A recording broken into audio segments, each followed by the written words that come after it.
Tips for insuring a sports bike in Ontario. So this is just going to be a couple things that I learned when I was getting insurance on my first sport bike in Ontario. And yeah, I made a couple of mistakes and I learned a lot. So I just figured I'd let you guys know if you're looking to get a sports bike or insure a sports bike, because you know, you can just get one without insurance.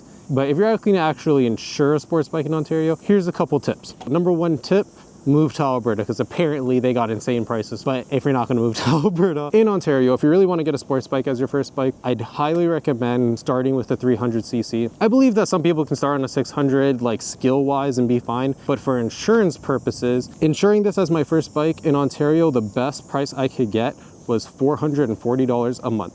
And we have to pay for the full year, not all at once, but I mean, like, even when you park the bike in November because it's winter, you still have to keep paying your insurance monthly, because if you cancel it, that just brings you right back to zero for motorcycle insurance history. So you don't want to do that. If you get a 300cc sport bike, the prices for insurance aren't nearly as bad. So that's probably the first thing I'd recommend. Second is call insurance companies and get quotes before you choose a bike. That's one mistake that I learned. I just saw this bike for sale. I really wanted a Daytona, so I bought it. And when I went to look for insurance after, it was not fun. It was not fun. You could see the quotes that other people got too. I got a quote from Desjardins for like $13,000 a year. Other people went through the same. It's ridiculous. I didn't know that. I thought there's no way motorcycle insurance could be that expensive in Ontario. Yeah, I was wrong. I was wrong. I have a clean driving record. I was 25 years old, so I thought, you know, age-wise, I'd be in that like other bracket and it would be a little bit better. No, it was not better. It might have been, but it was still bad. Make sure you call insurance companies and find out first how much it's going to cost to insure the bike before you buy it. Learn from my mistakes.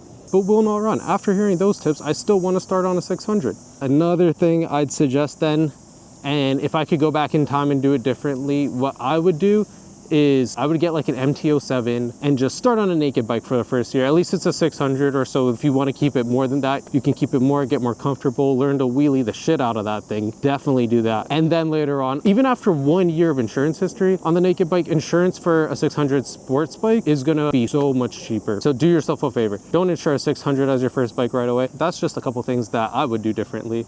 But definitely check the comments. A lot of people on my last video shared their experiences too, so you might learn something else. I'm no insurance expert or broker or whatever it is. Definitely talk to somebody about that. But yeah, guys, I hope this helped a bit. Thanks for watching.